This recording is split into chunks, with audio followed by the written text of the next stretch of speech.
Kas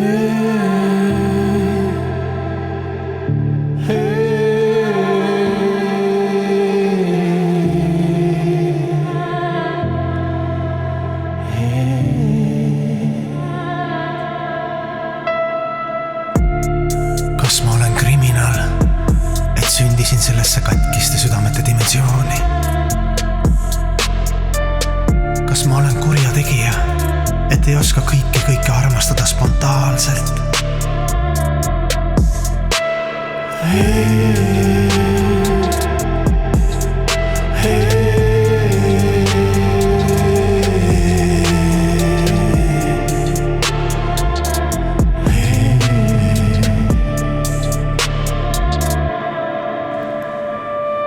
Kas see on räige suure seaduse rikkumine, et ma 24/7 ei teeni alandlikult kogu loomet?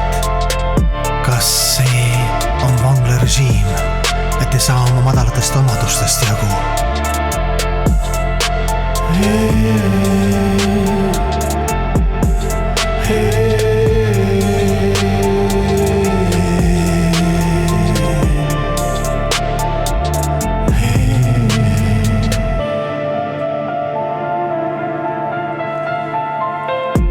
Kas see on hullude tsoon, et ma ei näe Jumalat silmast silma?